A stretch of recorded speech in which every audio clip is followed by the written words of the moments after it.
So welcome to our new episode. It's called SEO Tales, and I'm joined by Mr. Itamar Blauer. How do you pronounce your surname again? Blauer. It's German. Yeah. Blauer, like a proper geezer. So myself and Itamar are going to be doing a regular series once a week, talking about a wide range of different topics.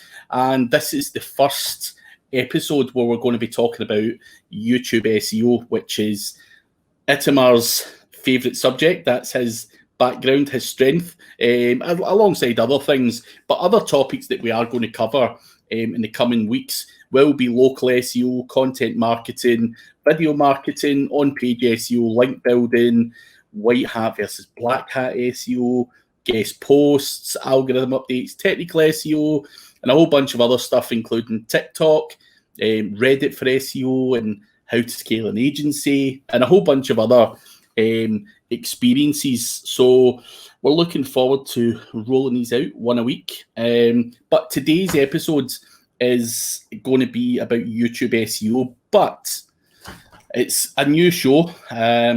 So a bit about us. Itamar, you can go first. You can just give people a bit of a background about what you do. Yeah, so I am an SEO guy for a few years, but even before that, I've done video marketing on YouTube since 2008, I believe. And throughout the years, I've had various different YouTube channels, ranging from things like gaming to technology to sport, all sorts of the lot. So I've kind of been able to see how YouTube as a platform has developed over the last decade. And yeah, it's quite a short and sweet intro, I think. And for anyone who is not sure what I do, I'm an SEO guy, old guy, trying to rank videos, and that's where we're going to lean on Itamar's experience. So, but yeah, do a lot of SEO, and that's it. Nothing else. Been doing it too long. But yeah, so we're going to just dive into the first week's topic, Itamar, and obviously it's your, what you've done, obviously, from being a kid, and I think it's every kid's dream to become a YouTuber out there. I think I've got friends with 8-year-old sons and stuff, and they're like, what do you want to be when you're older? And they're like, a YouTuber. So back in the day, people wanted to be like firefighters and police officers, and now every kid dreams to be a YouTube star. So yeah, being a YouTube star, obviously there's people out there making a lot of money on opening presents and stuff. It's bizarre, some of the YouTube stuff that's going on, but obviously if you can optimize that content right and get in front of the right audience, you can pretty much bet your bottom dollar that someone somewhere is going to be interested in that stuff. So let's talk a bit about YouTube. So you've been doing it for a number of years, as you've mentioned, and what's changed over the years? I know the SEO's changed, this evolved over 10 years, and I'm assuming that YouTube is pretty similar. Yeah, I mean, what better kind of topic to start off the SEO Tales video series talking about YouTube and about YouTube SEO. So YouTube SEO has changed quite a lot in the last decade, similarly to back when it was very, very simple to rank websites on Google with a bunch of keyword stuffing and spamming different keywords. That it was exactly the case in YouTube, and there used to be videos that could rank within 24 hours just by having just spammed keywords in the video descriptions and the video tags. And if you guys remember, surfing YouTube like 10 years ago, and you'd be able to click on the video descriptions and you would see just a massive chunk. It's like a wall of keywords. So that's what it was back in the day. But obviously the algorithms get smarter, right? And YouTube was acquired by Google. So, they had these smart engineers and whatnot kind of working on the algorithms to make it smarter and make it more relevant for the user. So there's definitely been a lot of change. You don't typically see much keyword spam in YouTube descriptions and the video tags, even though people are just smarter about how they optimize the metadata for their videos. So yeah, no, I think it makes perfect common sense. As you say, spam worked for everything back in the day, and obviously YouTube have evolved over the time with everything else, and obviously been taken over by Google.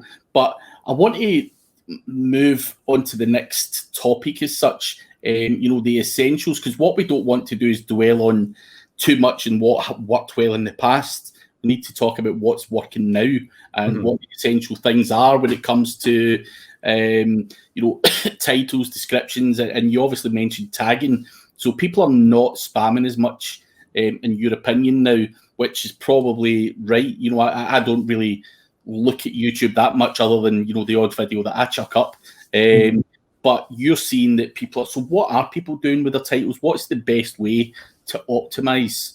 Or what's the kind of core fundamentals there?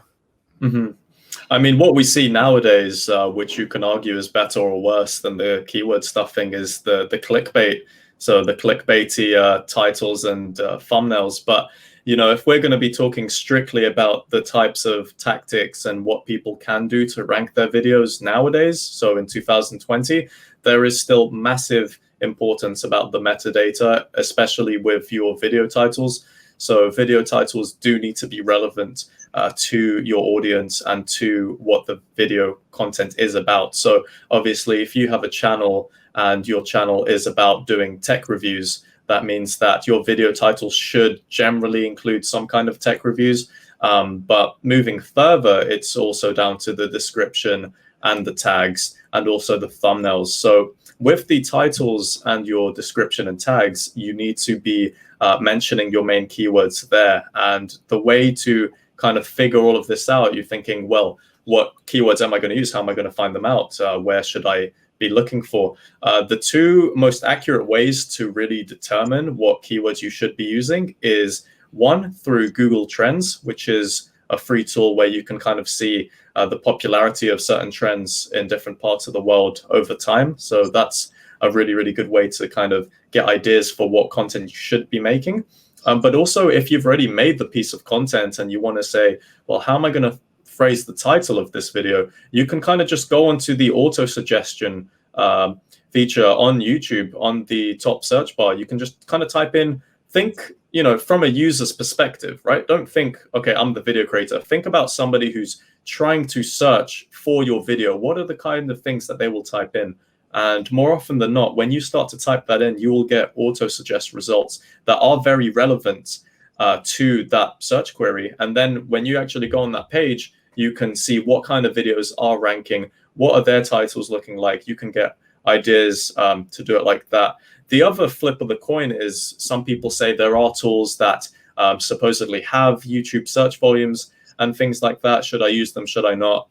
My advice generally is that these aren't going to be 100% accurate because a lot of tools do use clickstream data, which is basically when they get data from other ISPs and whatnot.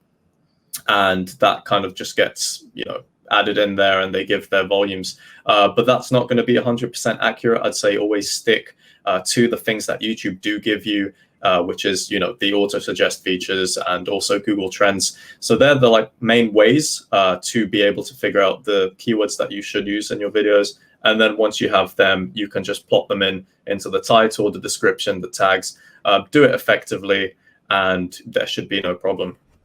One thing I do want to ask you, and this happens, or I've noticed this happens on LinkedIn and a few other channels.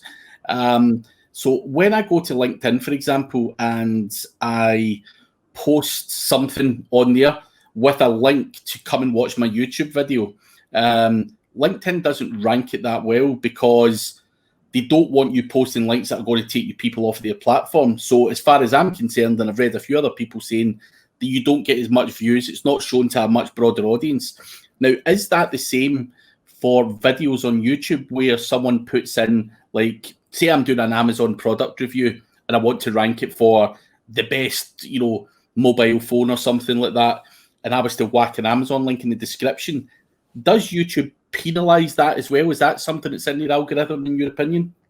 I don't think YouTube would need to penalize any of that, to be honest with you. I think the bottom line for YouTube is they're going to be happy if people are watching videos, and they'll be able to tell if people are actually enjoying the content through engagement metrics like the likes and the comments, the subscribers that you might get after watching a video, the video watch time, duration. So all of these different things, YouTube can tell if this piece of content is actually useful. They're not going to just, penalize a video for having links that go elsewhere, because everyone does it. I mean, a bunch of content creators, they'll be having their social media links in the descriptions of their videos. They might even be like linking something in the comments. So YouTube won't necessarily want to lower a video in rankings if it does contain a link that goes to an external site. Cool. No, and I was just curious to know that for personal reasons. Now, it brings us on nicely to the next point, which is, you mentioned there, YouTube just want people to watch videos and enjoy the content and everything else. People out there are YouTube SEO people are saying that watch time is important. Is that something you would agree with? And if so, why is it important? Yeah, I think watch time is probably the number one indicator as to how relevant a video is for the keyword that it was searched for, right? Because if you're watching a YouTube video throughout its whole duration and you're not dropping off after 10 to 15 seconds, then that's signaling to YouTube that that piece of video content there is more likely to be answering the question and the query much more effectively than another video of its sort. So as soon as YouTube can determine that through watch time, then it will know which kind of videos to rank up a lot higher in its search results, right? And I mean, this is really the same with any kind of video you do. It doesn't really matter what the content is, as long as if you're getting people to watch the entire video, then you will rank a lot better on YouTube. And that's why, a lot of tips that people do is they will say towards the start of the video, they'll be saying, watch till the end,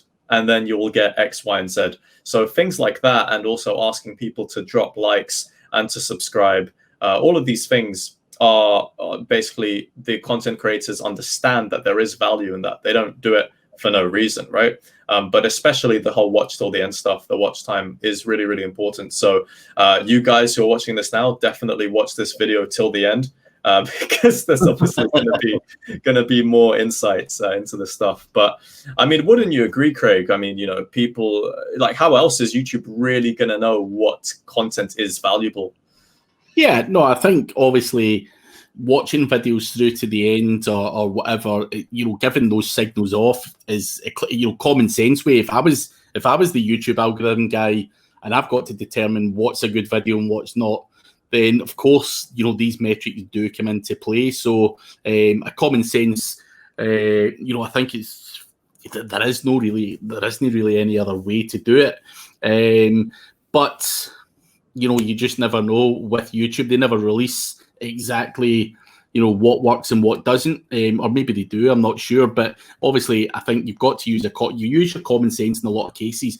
What would YouTube do to rank a video? And I think obviously comments and engagement and watch time and everything else must come into play. So yeah, I would consider that to be the right information. But we'll go on to the next point, Itamar, which is old videos. Are they still important to optimize old videos? So someone that's new to YouTube, right? So for example, I've had YouTube for probably 3-4 years or whatever it is, and I used to bung up videos that weren't that well optimized, and I just was throwing out videos because I thought it was a cool thing to do. Now I'm taking the whole YouTube SEO thing a lot more serious, but I've got old videos there that are not properly optimized. Is that something I should be going to do? Yeah, 100%. I mean, you go on your YouTube homepage now, and there's a chance you'll find a video that's recommended to you that was uploaded 9 years ago, 4 years ago, 6 years ago. People there is no need to neglect old content because you're thinking, oh, I uploaded this so long ago, it's not going to rank. But that's absolutely not the case. And especially because YouTube will know the types of content that you're frequently watching, and then it will try and make recommendations based off what you're watching and what content it feels like you will enjoy. And a lot of times, I mean, when I go on YouTube homepage, I see things that were uploaded like 12 years ago. And these videos, sometimes they're optimized, sometimes they're not. That's also down to YouTube's internal algorithm and kind of like how they determine what videos you like and what you may want to watch. But it definitely doesn't mean that you shouldn't optimize old videos to try and get them ranking, because you absolutely can. I think even though recency is quite an important thing, because obviously fresh content that has a lot more new information that people might like is important, but it doesn't mean that a video that was uploaded 2 years ago still isn't the best video for that particular search query. Interesting. And we'll move on to the next point, where we're going to talk about optimized retention and the UX with cards and end screens. Now, that was a whole different language to me when I hired the video editor, and she's like, do you want end screens and cards and all this stuff? And I'm like, can I just upload the video? What's going on? So for anyone, so give us your your personal response to why end cards and all that kind of stuff are important, because dummies like me who, I didn't grow up with YouTube, and that's what I put it down to. Guys like you, as a kid, growing up, you had YouTube and you were into all this end screen and all the kind of stuff that goes on with that type of thing.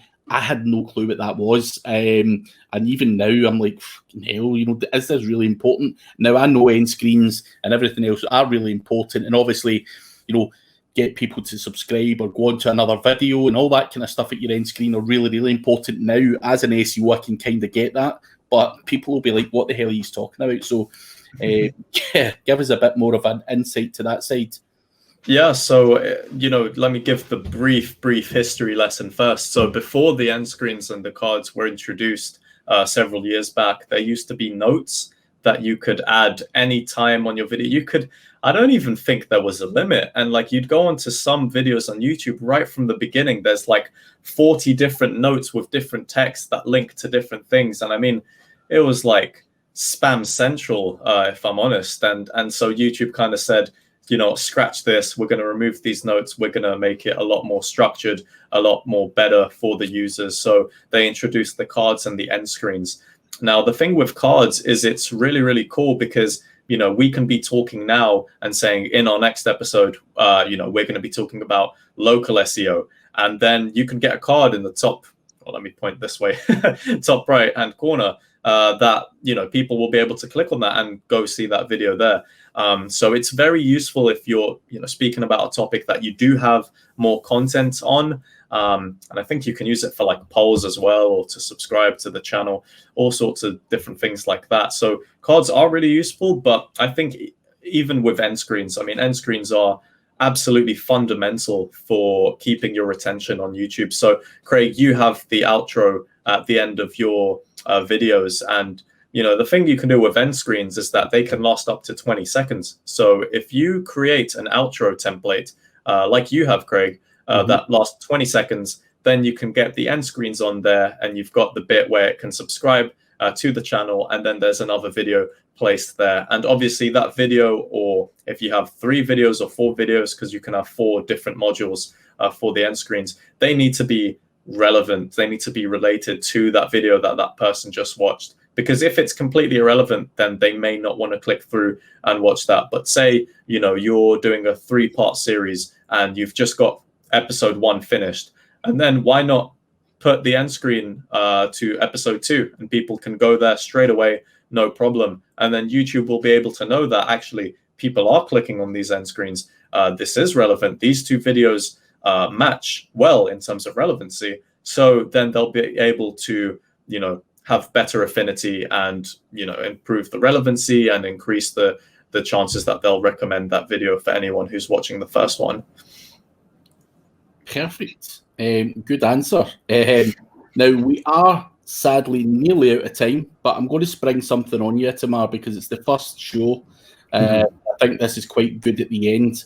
Now, we don't want an explanation. It's just going to be yes or no answers, and I'm just going to give you a minute worth of questions, and you're just going to say whether this, and it's going to be totally relevant to YouTube SEO. Now, if I ask something and it relates to a tool like TubeBuddy or something like that, then you can obviously say, yeah, TubeBuddy. So I might say, what's the best place to get your, add your tags? You might be able to say TubeBuddy or the other one, or whatever. You can answer it like that, but we don't need in-depth explanations. So it'll be a 1 minute quick fire round of questions. So I'm going to start now. What is the best tool for on-page, TubeBuddy and all that kind of stuff? Is it TubeBuddy or is there an alternative? What do you mean? There's alternatives. There's loads of different types. Is that an acceptable answer? Oh, what's your one? What one do you recommend? What one do I recommend? I've used TubeBuddy. I've used vidIQ. I think they both have useful stuff. So cool. Next one: do bots to try and get retention time up work? I mean, I wouldn't recommend bots anyway because most likely they're not going to be able to engage as well. So I wouldn't. You wouldn't. Is there any kind of automation that can power up a YouTube video? Because people can still rank videos in 24 hours. What's the best automation tool to give yourself a lift? There's tools like SEO Autopilot can do that kind of stuff. Yeah, we'll go for that. Does black hat tricks work in YouTube? Is there a quick fix? Yes.